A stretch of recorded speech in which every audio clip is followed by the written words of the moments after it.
네, 앞뒤 좌우에 계신 분들과 함께 인사합시다. 사랑합니다. 축복합니다. 네, 2층에 계신 잠옷실에 있는 분들도 사랑하고 축복합니다. 네.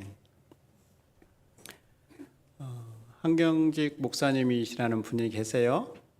서울의 영락교회를 섬기시다 은퇴하셨고 템플턴 상도 수상하셨던 청빈한 삶을 사셨던 목사님이 계신데요. 은퇴하신 후에 이제 서울의 남한산성 있는 그쪽에 가서 아주 자그마한 집을 짓고 청빈한 삶을 살고 계셨는데, 후배 목사님들이 한 번씩 목사님의 안부를 여쭙기 위해서 이제 방문하곤 했다고 해요. 그러면 후배들이니까 이제 은퇴하신 목사님께 한 말씀 좀 가르침도 받고 싶고 그러잖아요. 그래서 목사님께 목사님 한 말씀 해주십시오라고 이렇게 부탁을 드리면은 한경진 목사님께서 찾아온 목사님들을 가만히 보고 있다가 그냥 씩 웃으시면서 이렇게 말씀하셨답니다. 목사님들 예수님 잘 믿으세요. 그리고 말씀 안 하셨대요. 목사들을 대상으로 목사님들 예수님 잘 믿으세요. 이렇게 말씀하셨다. 예수님을 잘 믿는다라는 것, 그것은 무엇을 뜻하는 걸까요? 제가 지난주에 우리가 표적 신앙이 아니라 예수님을 잘 믿는 신앙이 되어야 한다라고 말씀을 나누었어요. 그럼 우리가 예수님을 잘 믿는다라는 게 어떠한 것일까? 우리가 예수님을 잘 믿고 죽음 이후에 하나님 나라에 간다, 그것만을 뜻하는 것이 전부일까요? 예수님을 믿어서 뭐가 잘 됐다, 이것만을 고백하는 것이 예수님을 믿는다라는 것일까요? 오늘 예수님을 믿게 되고 변화된 한 사람의 이야기, 삭개오의 모습을 보면서 도대체 예수님을 믿는다라는 것이 이 땅에서 우리에게 어떠한 것을 말하는 것인지 그것을 함께 살펴보려고 합니다. 여러분, 오늘 우리가 함께 본 삭개오라는 사람은 여리고라는 동네에 살고 있었습니다. 여리고는 이때 당시에 성경을 연구하는 사람들이 네 글자로 평가하는데 지상낙원이라고 평가를 합니다. 그처럼 여리고는 아주 살기 좋은 동네였고 동시에 여러 가지 즐길 만한 시설들이 아주 많이 있었다고 그래요. 우리가 흔히 유흥가, 아주 환락의 도시, 아주 좋은 도시를 생각할 때 미국의 라스베이거스 이렇게 떠올리기도 하잖아요.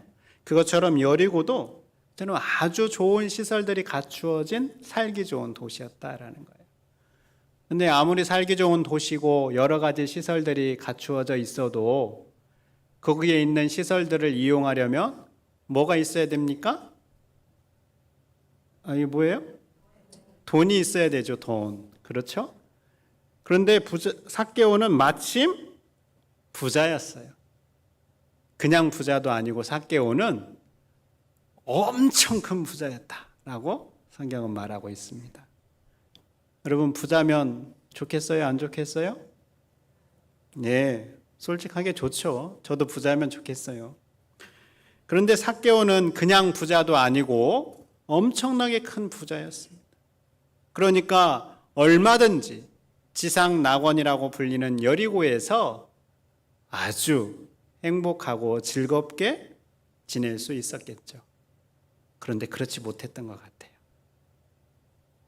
또한 삭개오는 엄청나게 큰 부자였을 뿐만 아니라 사회적으로도 높은 위치에 있었습니다. 여러분, 우리가 매번 세금을 내잖아요. 이 세금을 관할하는 지방국세청이 우리나라에 찾아보니까 7개가 있더라고요. 저도 잘 몰랐었는데, 근데 전주에는 없고 광주에 지방국세청이 있어요. 그럼 광주 지방국세청장이 좀 높은 위치입니까? 낮은 위치입니까? 좀 높은 위치죠. 전라도를 전부 관할하는 위치니까 상당히 높은 위치라고 할 수 있어요. 이렇게 높은 자리에 있으면 좋을까요? 안 좋을까요?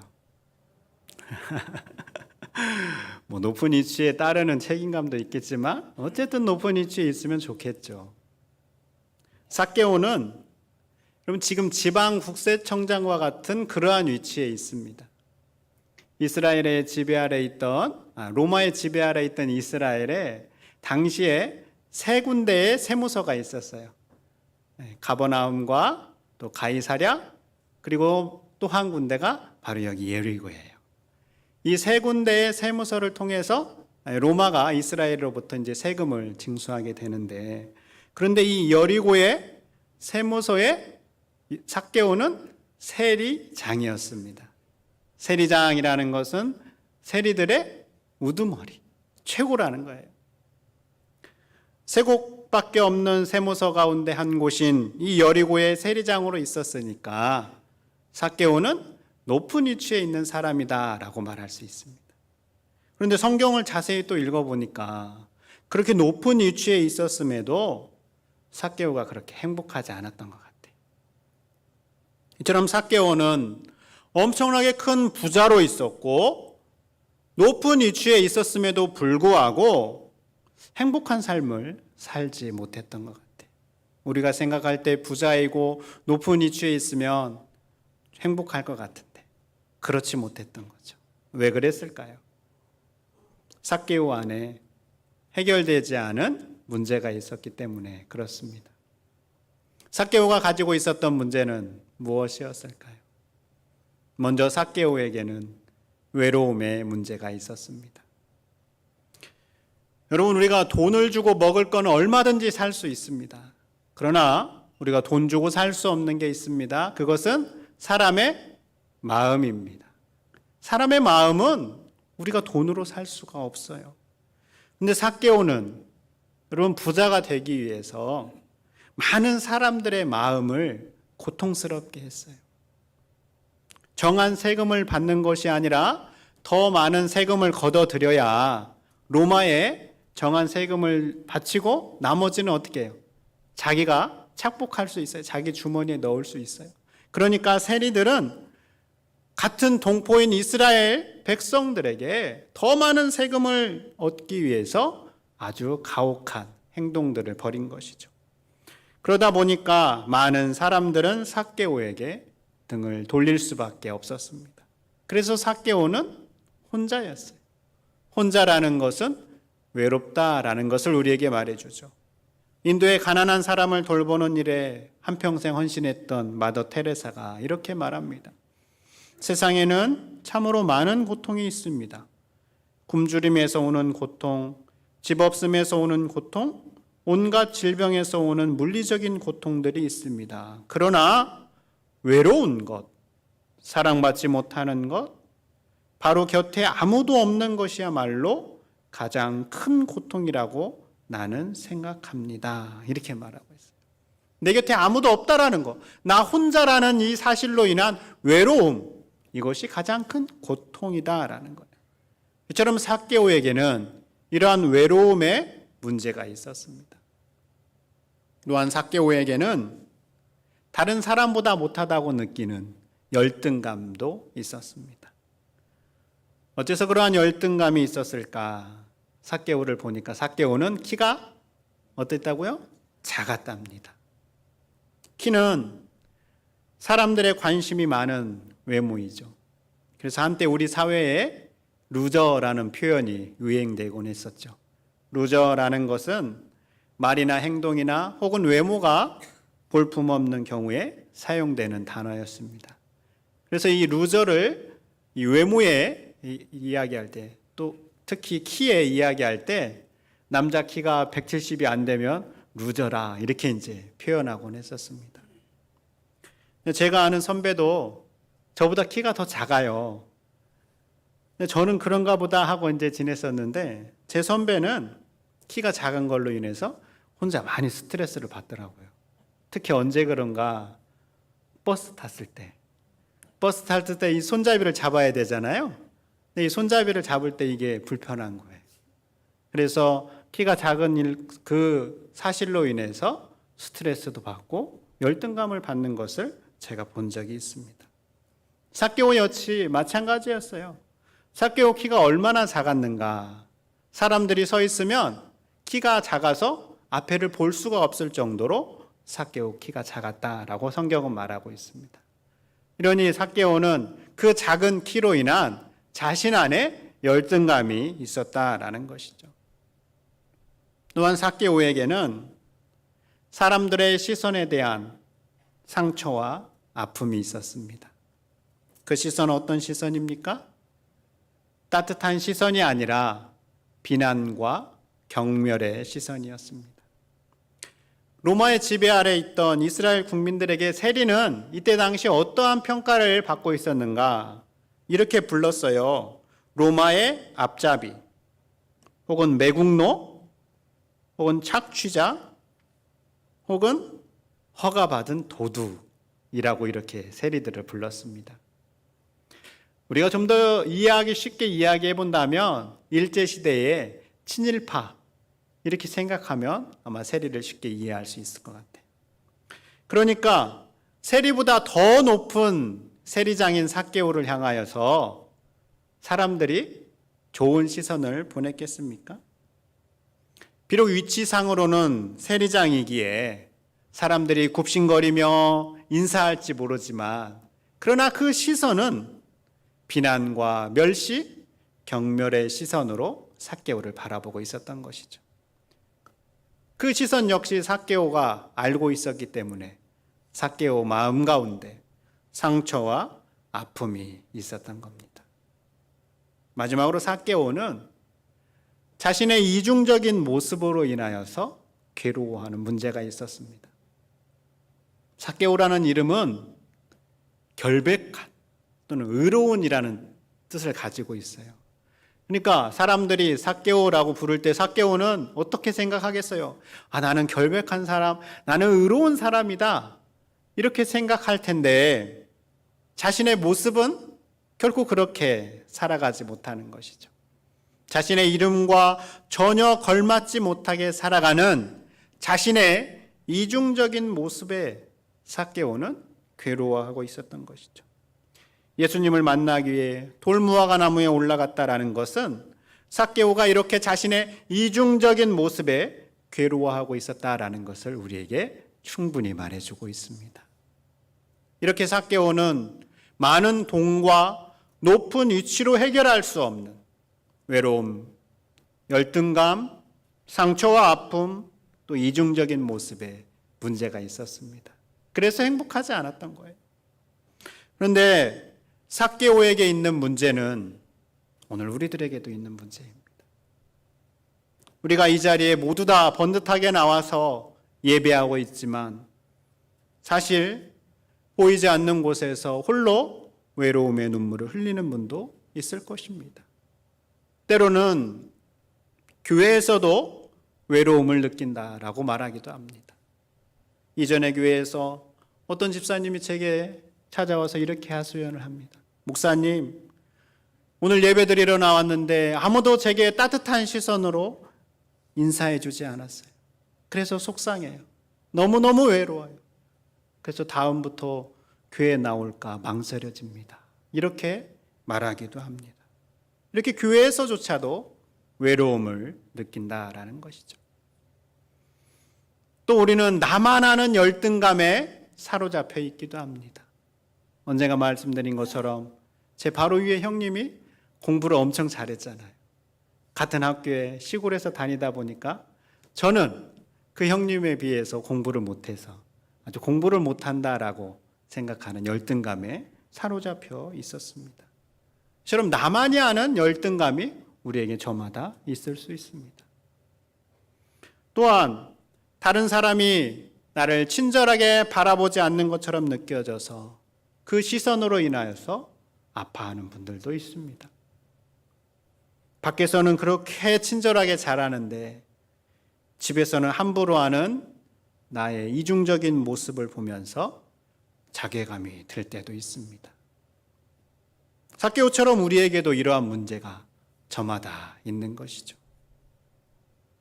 그런데 우리에게 희망이 있는 건 하나님께서 삭개오에게 행하신 일이 있기 때문에 그렇습니다. 하나님께서 삭개오에게 행하신 일이 무엇입니까?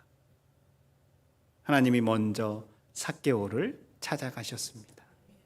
오늘 1절을 보면 예수님께서 여리고로 들어가 지나가셨다라고 말씀하고 있습니다. 여러분, 우리가 볼 때는 그냥 평범한 구절인 것 같지만 하나님의 시선을 하면 다릅니다. 하나님께서 삭개오를 이미 알고 계셨고 삭개오를 보고 계셨기 때문에 하나님께서 삭개오를 구원하시기 위하여서 여리고로 예수님을 보내신 것이죠. 그래서 예수님이 삭개오를 만나기 위하여 여리고로 지나가시게 된 것입니다. 삭개오 입장에서는 예수님이 그저 우연히 자신이 살고 있는 여리고를 지나가는 것으로 생각하겠지만, 그러나 그것에는 하나님의 인도하심이 있었다라는 것이죠. 그럼 삭개오를 먼저 찾아가신 하나님은 오늘 우리에게도 찾아오시는 분이십니다. 이렇게 삭개오를 찾아오신 예수님이 어떻게 하고 계십니까? 그를 만나고 계십니다. 지금 삭개오는 어떻게 하고 있습니까? 작은 키로 예수님을 볼 수가 없어요. 많은 사람들이 예수님을 만나기 위하여 서 있는데 사람들에게 가려져서 볼 수가 없는 거예요. 이제 예수님을 보려면 좀 더 높은 곳으로 올라가야 합니다. 이미 자신이 가지고 있는 사회적 이치나 엄청나게 큰 부자라는 것이 예수님을 볼 수 있도록 보장해주고 있지 못하고 있어요. 그래서 삭개오는 결단을 해야 됩니다. 용기를 내어야 됩니다. 예수님을 보기 위해서는 좀 더 높은 곳으로 올라가야 하는데 어디로 올라가야 될까? 어떻게 하면 올라갈 수 있을까? 그리고 찾아보니까 돌 무화과 나무가 보였던 것이죠. 그래서 이 돌 무화과 나무에 올라가기 시작합니다. 사람들의 시선이 어떠하든 자신의 작은 키로 무기력하게 주저앉아 있을 수 없다라고 생각한 삭개오가 무화과 나무에 올라갔습니다. 그렇게 길거리에 있는 돌 무화과 나무에 올라가서 예수님이 지나가시는 것을 기다리고 있었어요. 예수님께서 이러한 삭개오를 그냥 지나치지 않으셨습니다. 오늘 5절을 이렇게 시작합니다. 예수께서 그곳에 이르사 쳐다보시고. 예수님께서 그 거리를 지나가시다가 그곳에 이르자 멈추셨습니다. 그곳은 바로 삭개오가 돌 무화과 나무에 올라가 있는 곳이죠. 그 자리에 멈추시고 예수님께서 삭개오를 쳐다보셨습니다. 이것은 그냥 보는 게 아니에요. 예수님께서 의도적으로 그 자리에 멈추시고 삭개오를 보기 위하여 자신의 고개를 들어 눈을 들어 삭개오를 바라본 것이죠. 눈을 들어 삭개오를 바라보았을 때 예수님의 눈과 삭개오의 눈이 마주쳤습니다. 눈빛이 교환되었습니다. 눈빛이 교차되면 여러분 어떠한 일이 일어납니까? 그 사람의 마음을 읽을 수 있고 그 사람의 아픔을 헤아릴 수 있고 그 사람의 상황을 이해할 수 있습니다. 예수님께서 이렇게 삭개오의 눈을 보면서 시선과 시선이 교차하면서 삭개오를 이해하시고 삭개오를 만나주셨습니다. 그리고 말씀하십니다. 오늘 5절의 말씀 같이 한번 읽어보겠습니다. 시작. 예수께서 그곳에 이르사 쳐다보시고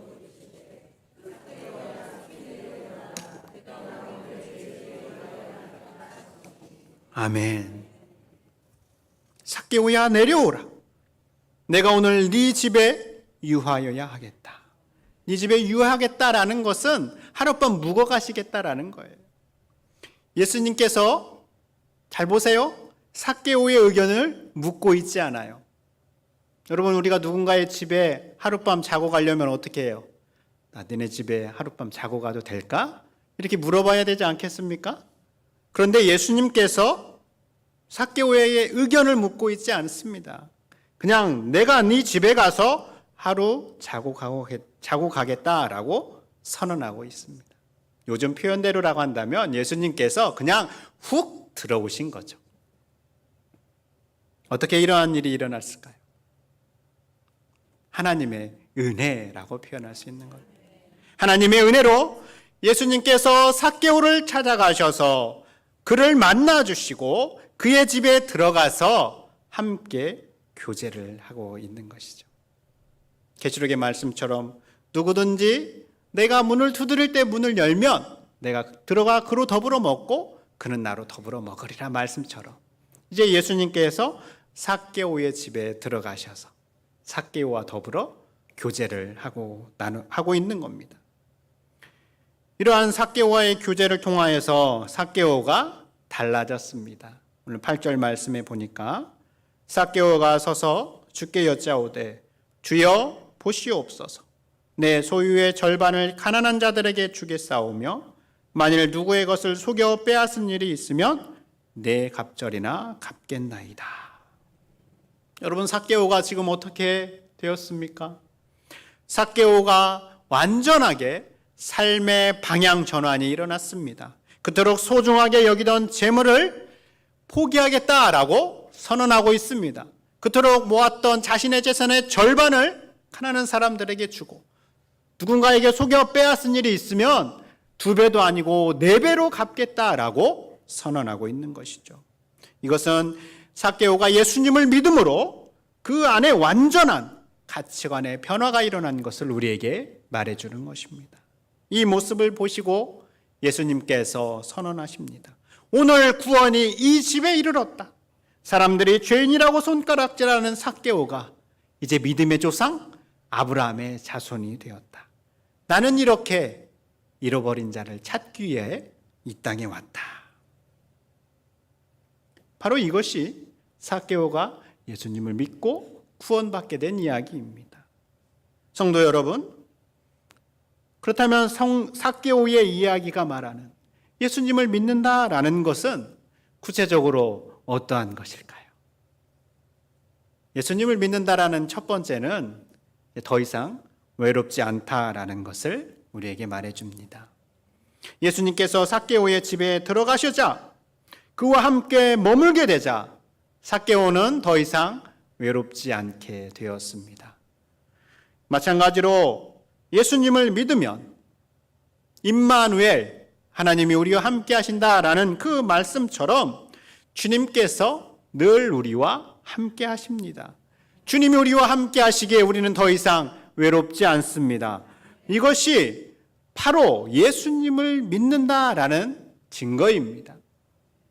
예수님을 믿는다라는 것은 또한 우리 안에 있는 열등감과 상처와 아픔이 해결된다라는 것을 뜻합니다. 사람들이 자신을 바라보는 시선으로 아파하고 자신의 작은 키로 인하여 열등감에 사로잡혀 있던 삭개오가 어떻게 되었습니까? 예수님을 만나자 변화되었습니다. 예수님의 시선과 자신의 시선이 마주하게 되자 예수님께서 자신을 바라보시는 사랑의 시선을 삭개오가 확인하게 된 것이죠. 예수님의 시선을 통하여서 자기 자신을 바라보게 되자 내가 경멸과 비난받는 사람이 아니라 사랑받는 자다라는 것을 알게 되었어요. 그러자 더 이상 삭개오를 사로잡고 있었던 열등감이나 상처와 아픔이 문제가 되지 않았어요. 내가 예수님의 사랑받는 자임을 알게 되자 삭개오 안에 있던 여러 가지 열등감과 상처와 아픔이 해결된 것이죠. 이처럼 우리도 예수님을 믿는다라는 것은 나를 바라보시는 주님의 시선을 우리가 확인하고 그 시선 속에서 내가 사랑받는 자이다라는 것을 확인함으로 인해서 내 안에 있는 상처와 아픔, 열등감이 해결되는 것을 뜻합니다. 또한 예수님을 믿는다라는 것은 우리의 삶의 방향이 바뀌는 것을 말합니다. 우리가 보는 것처럼 삭개오는 이전에 많은 재물을 추구하는 삶을 살았지만 예수님을 만나게 되자 그 재물에 연연하지 않고 있습니다. 물질을 추구하는 삶에서 더 이상 물질을 추구하지 않는 삶으로 바뀌게 되었습니다. 이처럼 예수님을 믿는다라는 것은 우리의 삶의 방향이 바뀌는 거예요. 그래서 찬송가 가사처럼 이전에는 좋게 보이던 것이 지금은 값없이 보이는 것. 이러한 삶의 방향 전환이 계속해서 우리 안에 일어나는 것. 바로 이것이 예수님을 믿는다라는 겁니다. 마지막으로 예수님을 믿는다라는 것은 그 이름처럼 살아가는 겁니다. 삭개오가 자신의 이름의 뜻대로 의로운 결백한이라는 뜻처럼 살아가지 못하다가 예수님을 만나게 되자, 예수님을 믿게 되자 그 이름처럼 살아가게 되었습니다. 그래서 이중적인 삶의 모습에서 일치의 삶으로 바뀌게 되었습니다. 우리도 예수님을 믿으면서 얻게 된 이름이 있습니다. 어떠한 이름입니까? 성도, 거룩한 물이라는 이름을 얻게 되었습니다. 그래서 시간이 갈수록 우리는 성도라는 이름에 맞게 우리의 말과 행동이 일치하는 거룩한 삶을 살아가는 것, 바로 이것이 우리가 예수님을 믿는다라는 거예요. 이 상에 비추어 볼 때 여러분, 우리는 예수님을 잘 믿고 있는 것 같습니까? 나와 함께 하시는 주님으로 인하여서 더 이상 외로워하지 않고 기뻐하고 있습니까? 내가 받은 상처와 아픔, 열등감이 나를 바라보시는 주님의 시선과 내가 사랑받는 자라는 것을 확인함으로 온전하게 치유되며 해결되었습니까? 더딜지라도 표대이신 예수님을 향하여서 내 삶의 방향이 계속해서 바뀌며 수정되고 있습니까? 거룩한 물이 성도라는 이름에 맞게 시간이 갈수록 내 삶 속에서 예수님을 닮는 거룩한 성숙의 모습이 일어나고 있습니까? 우리 안에 이러한 것들이 일어나고 있다면 우리는 예수님을 잘 믿고 있는 겁니다. 그러나 우리 안에 이러한 것들이 없다면 우리는 예수님을 잘 믿어야 합니다. 우리 교회는 어떨까요? 우리 교회는 예수님을 잘 믿고 있을까요? 예수님을 잘 믿는 교회란 교회 공동체 안에서 외로워하는 사람이 없는 교회입니다. 예수님을 잘 믿는 교회란 우리 교회가 가지고 있었던 아픔과 상처가 예수 그리스도의 이름으로 치유되는 교회입니다. 예수님을 잘 믿는 교회란 예수님을 향한 방향 전환이 계속해서 일어나는 교회입니다.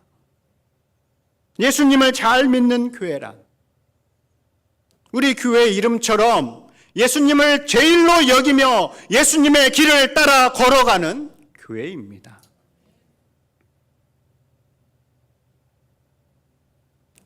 이제 제가 우리 교회에 부임한 지 날짜로 하면 내일이면 1년이 됩니다. 저와 함께한 1년이 여러분 어떠했습니까? 여러 가지 생각이 들을 수도 있습니다. 그러나 그러한 것들보다 더 중요하고 소중한 것이 있습니다. 그것은 삭개오처럼 우리가 예수님을 잘 믿는 성도가 되어야 한다라는 것입니다. 나아가서 예수님을 잘 믿는 교회가 되어야 한다라는 거예요. 저는 중요한 게 아니에요. 바라기는 우리 모두가 예수님을 잘 믿는 성도, 예수님을 잘 믿는 교회가 되어서 하나님 보시기에 기뻐할 만한 우리 모두가 될 수 있기를 바랍니다. 하나님, 우리가 이 땅을 사는 동안 예수님을 잘 믿고 싶습니다. 그리고 우리 교회가 예수님을 잘 믿는 교회가 되기를 원합니다. 그렇게 믿고 살아갈 수 있도록 성령 하나님 우리를 도와 주시옵소서. 예수님 이름으로 기도드립니다. 아멘.